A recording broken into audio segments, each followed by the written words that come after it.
PPE, personal protective equipment. I don't know about you, but as a massage therapist, PPE wasn't really even in my vocabulary until this pandemic. But now it's super important. Not only must we acquire the right equipment, but we also must make sure that we're using it properly. There's going to be a lot of opinions out there about what the best PPE gear is for massage therapists. And here I'm just going to show what I've found to work for myself. But what I want you guys to think about is what's most comfortable for you. Because if it's not comfortable for you, it's not going to be as effective. So make sure that whatever gear you're choosing to work with, that you are really comfortable wearing it, putting it on, donning, and taking it off, doffing. There's a lot of different styles of all of this stuff, and you might have a different head shape than I do, and your nose might be a little bit different than mine. So make sure that whatever it is, that it's comfortable. So before you ever don any of your PPE gear, again, don is putting on, doff is taking off. And believe it or not, there's actually a proper order to donning your PPE gear and doffing your PPE gear. So we'll talk about that. But before you even get started with any of that, it's super important that you wash your hands. So wash your hands super thoroughly. I know as massage therapists, we're all really well versed about washing our hands, but just make sure that even as a massage therapist who probably prides themselves on doing really good hand washing, that you are being extra vigilant. It's super important right now. So the very first thing after I've washed my hands, of course, that I'm gonna put on is my button down scrubs. So the reason that I chose button down scrubs to work in is because I can put the scrubs on without ever pulling it over my head.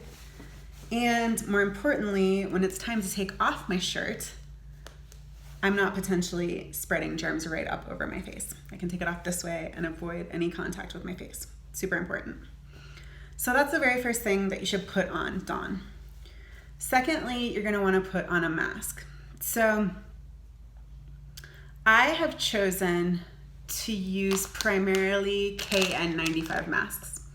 And the reason that I like these masks is because they are surgical grade. The difference between a KN95 mask and an N95 mask is where they're certified. So KN95 masks are actually certified in China, ironically. They come with the nice nose gap or nose plug and the straps that go around the ears. So the two reasons that I really like the KN95 masks is I think it's way more comfortable to have these straps around my ears than to have the N95 around your head. That's one of the main reasons. And the other big reason is I've found it a lot easier to find the KN95 masks. So that's huge too. Whatever we can get our hands on at this point is important. So when putting these masks on, you're gonna wanna put it around your ear, bring it across your face, and secure it on the other side of your ear. And then pinch the nose and do any adjustments that you need in the beginning because you're not gonna wanna adjust it again. Then when you take it off, take one ear, pull to the other ear, fold it in half, and dispose of it properly. So like I said, you're gonna have to figure out if you feel comfortable with a cloth mask, or if you prefer surgical grade, if you prefer N95, or if you prefer K95. I just find the K95 so much easier to wear. And then, so I'm gonna put my K95 back on because I'm getting all geared up.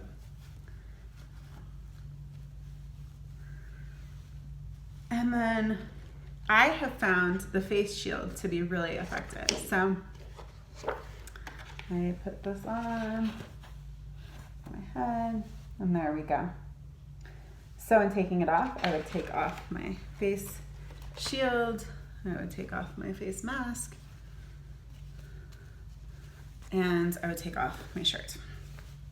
So the face shield I just wanted to talk a little to you guys about the face shield. So I know I've seen a lot of therapists use the face shield instead of the mask. And guys, I'm gonna advise against that. I think that this is in addition to the mask.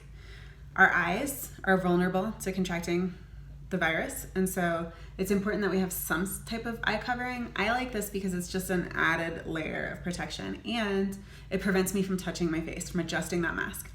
So I found that this works really well. I do have to tell you that I don't wear this when my clients are prone, only when they're supine. So when I have them flip over and they're looking up at the ceiling, I put this on. When they're face down, I just use the mask. But like I said, I'm definitely gonna advise against just using the face shield. Another thing that I wanted to mention about masks is I'm seeing a lot of therapists that have the exhale valves on their masks. And these are only effective at protecting us from dust and particles. These are not gonna protect our clients. So the exhale, if we happen to have the virus, we're exhaling that virus onto them. So avoid anything with an exhale vent. It's no good. So again, you guys, I hope that my suggestions help you and you can see like some validity in why I've chosen these PPE gear, these specific PPE gear, but whatever makes sense to you, whatever is comfortable, whatever you're not gonna be messing with. If you have a mask that isn't comfortable and you like keep adjusting it, then it's defeating the whole purpose of wearing the mask. If you have a shirt that isn't comfortable and you can't do massage in, then you're not gonna be able to give an effective massage either. So make sure that you're consciously thinking about these things, and I would really suggest doing some practice runs. So either doing practice runs on friends and family or just doing kind of like a walk around with your equipment on, because it's a lot different to wear this stuff for like 5 minutes than it is to wear it for like a 90-minute session. So get super comfortable in your gear. Another thing that I forgot to mention that's really important is before you start taking off all of your protective gear, make sure to wash your hands. So wash your hands first, take off all your protective gear, and then wash your hands again, because you've just touched all this protective gear that potentially was exposed to the virus. Your shirt potentially was exposed to the virus from working with your client. So wash your hands, wash your hands, wash your hands, wash your hands. All right, if I haven't said it enough, make sure you're washing your hands. Okay.